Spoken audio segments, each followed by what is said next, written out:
Hello dear students, अब तक ये जो आपका चैप्टर है 10th क्लास का, इसमें हम एनसीईआरटी जो न्यूमेरिकल्स हैं उनको सॉल्व करने लग रहे थे और इसकी 3 से 4 वीडियो पहले आपको मिल चुकी होंगी।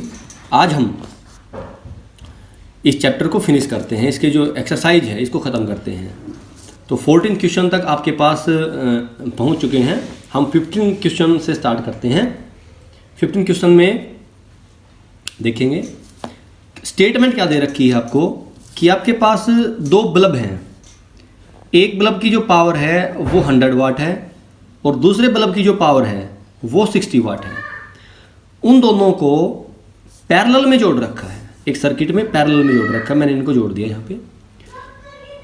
और जो हमारा सोर्स है, जो सोर्स है वो 220 वोल्ट 220 वोल्ट है। तो इसमें आपको पूछ क्या रखा है, स्टेटमेंट में क्वेश्चन क्या पूछ रखा है कि यहां से आपके एक सर्किट में जो करंट गया वो I1 के नाम से डिनोट कर लीजिए, दूसरे को I2 के नाम से डिनोट कर लीजिए। और जो आपसे पूछ रखा है, आपसे I1 और I2 की वैल्यू पूछ रखी है और फिर पूरी सर्किट में कितने करंट का फ्लो होगा वो आपसे पूछ रखा है। तो इसको हम अलग अलग केस मान के सोल्व करेंगे। इसका नाम रखें केस नेम A, ये हो गया केस नेम B। देखिए पहले केस में ऊपर वाले में आपकी पावर कितनी है 100 वाट। वोल्टेज देखिए पैरेलल के अंदर आपकी जो वोल्टेज है वो सेम रहती है थ्रू आउट, तो वोल्टेज दोनों में सेम रहेगी 220 वोल्ट। पावर के लिए हमारा फॉर्मूला क्या होता है जनरली, जब आपको वोल्टेज और करंट और पावर तीनों का रिलेशन निकालना पड़े तो P की वैल्यू क्या होती है VI। तो मैंने यहाँ पर फॉर्मूला जनरल फॉर्मूला वो पुट किया, P1 is equal to VI1। P1 की वैल्यू कितनी है 100, V की वैल्यू कितनी है 220 और I1 इसका मल्टीप्लाई में है। आपको I1 की वैल्यू निकालनी है, तो I1 की वैल्यू निकालने क्या करेंगे, जो यहाँ पर मल्टीप्लाई में जो टर्म है आप उसको नीचे ले आए। 100 divide by 220 is equal to I1। जब हम इस टर्म को सोल्व करते हैं तो सोल्व करने के बाद में हमारे पास आंसर क्या आता है 0.45 एम्पियर। मतलब आपके पास I1 की वैल्यू आ गई 0.45 एम्पियर। चलिए सेकंड नंबर केस को सोल्व करते हैं। आपकी जो पावर दे रखी है सेकंड नंबर बल्ब वो कितनी है 60 वाट। वोल्टेज मैंने बताया था कि पैरेलल के अंदर आपकी वोल्टेज थ्रू आउट सेम रहती है, तो वोल्टेज कितनी हो गई 220 वोल्ट। एक बार फिर से जो पहले वाला जैसा फॉर्मूला है वही अप्लाई करेंगे, P2 is equal to VI2, क्योंकि यहाँ पर करंट की वैल्यू, करंट का जो डिनोशन है वो हमने I2 के नाम से कर रखा है।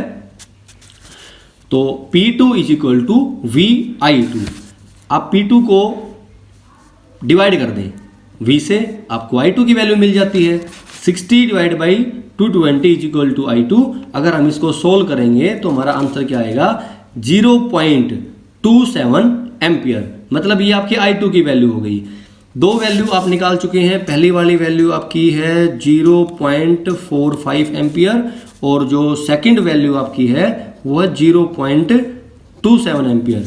आपके पास दोनों वैल्यू आ जाती हैं तो आप सर्किट के अंदर टोटल अमाउंट ऑफ करंट की वैल्यू भी निकाल सकते हैं। दोनों को एल्जेब्रिकल तरीके से आप जोड़ देंगे।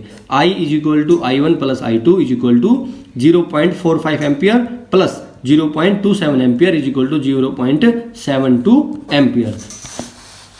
ये आपके 3 आंसर इसके अंदर हो जाते हैं, 1, 2 और ये तीसरे वाला। चलिए अगले क्वेश्चन के ऊपर चलते हैं एक बार। नेक्स्ट क्वेश्चन है, उसके अंदर भी आपको 2 अलग अलग केस दे रखे हैं। उसमें आपसे एनर्जी पूछ रखी है कि कौन ज़्यादा एनर्जी कंज्यूम करेगा।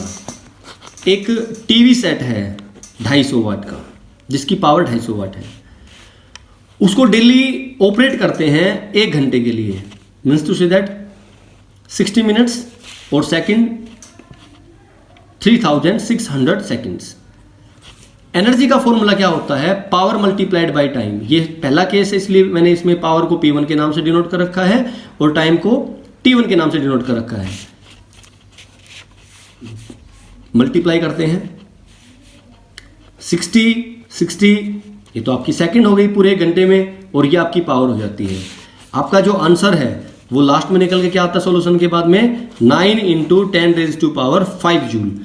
सेकंड नंबर केस के अंदर बी केस में अगर हम चलेंगे तो आपको एक इलेक्ट्रिक टोस्टर दे रखी है जिसकी पावर 1200 वाट दे रखी है, और आपका जो टाइम है, आपका टाइम वो 10 सेकंड का है, इसमें 10 मिनट का है। तो 10 मिनट के हिसाब से हम इसको सेकंड में कन्वर्ट करेंगे तो हमारा टाइम कितना हो गया, 600 सेकंड के बराबर हो गया।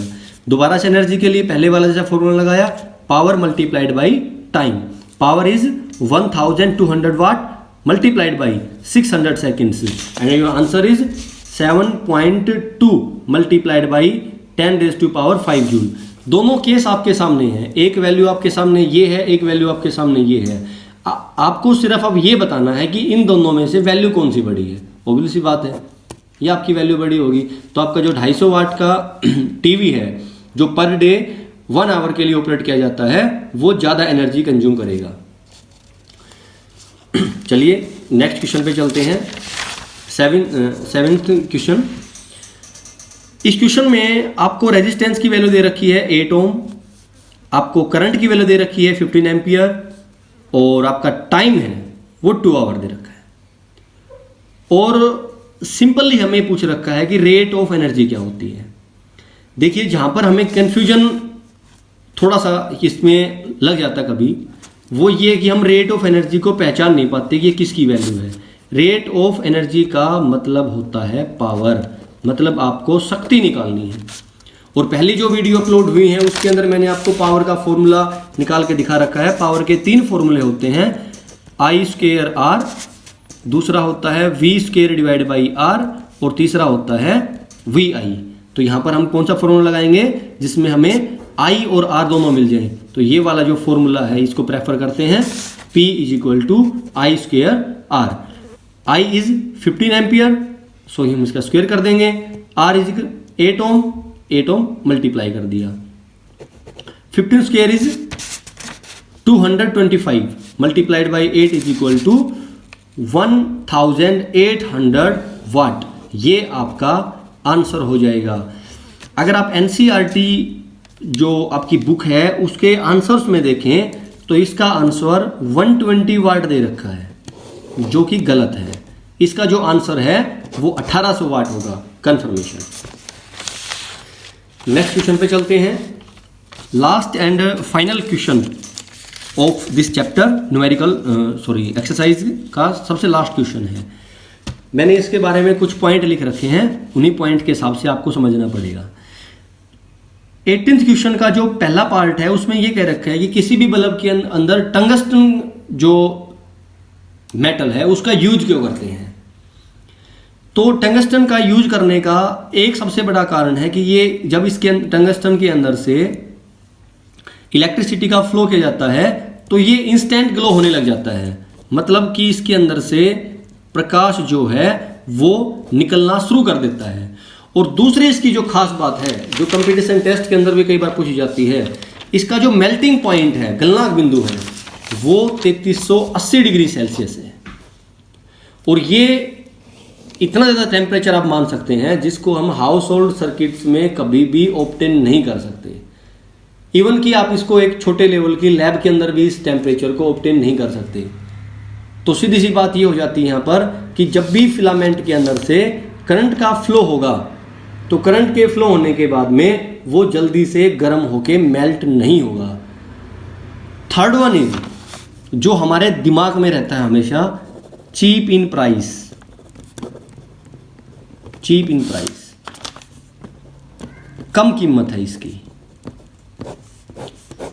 आप अंदाजा लगा सकते हैं कि आप दुकान पे जाके एक 10 रुपए का बल्ब लेके आने लग रहे हो, उस 10 रुपये के बल्ब में ऊपर कंपनी ने होल्डर भी लगा के दे रखा है, बाहर एक रिफ्रैक्टिव ग्लास भी लगा के दे रखा है, अंदर एक अरेंजमेंट भी बना रखी है जिसके ऊपर फिलामेंट लगाया गया जो टंगस्टन का बना हुआ है और उसमें टंगस्टन भी लगा हुआ है।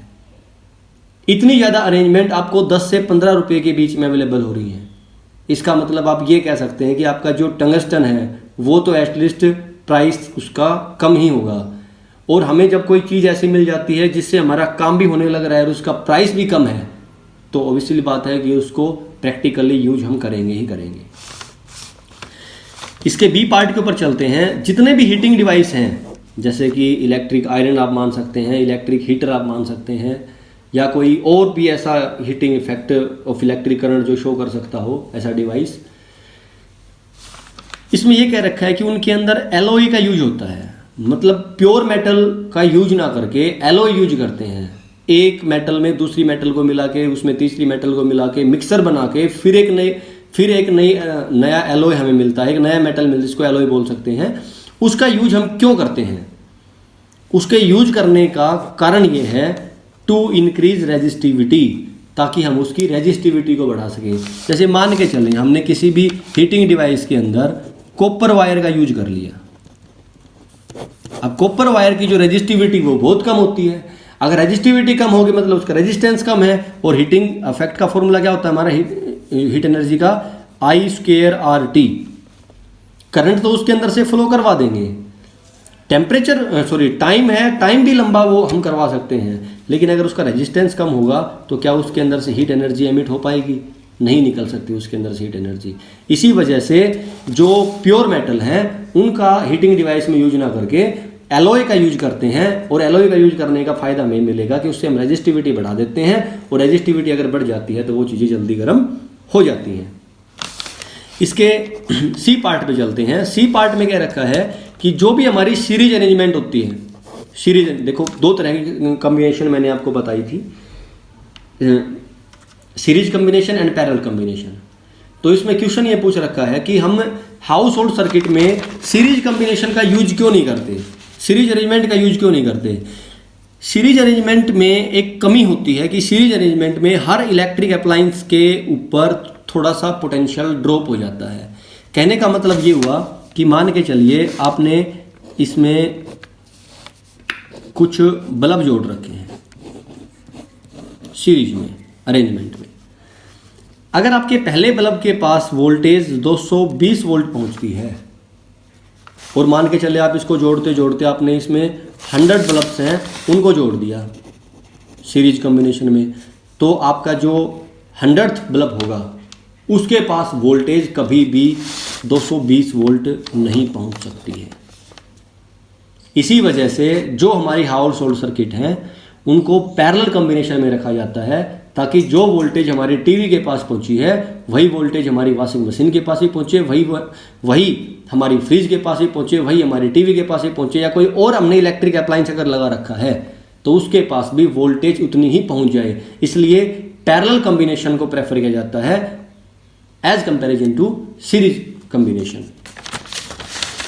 इसका जो डी पार्ट है, डी पार्ट में बिल्कुल सिंपल सी चीज पूछ रखी है कि आपका जो रेजिस्टेंस है, प्रतिरोध जिसको हम बोलते हैं प्रतिरोध, वो एरिया ऑफ क्रॉस सेक्शन के साथ किस तरह से रिलेशन में है। तो उसके लिए आपका बिल्कुल सिंपल सा आंसर होगा, resistance of a wire is always inversely proportional to area of cross section. मतलब जितनी आपकी तार की मोटाई ज़्यादा होगी उस तार का रेजिस्टेंस है वो उतना ही कम हो जाएगा।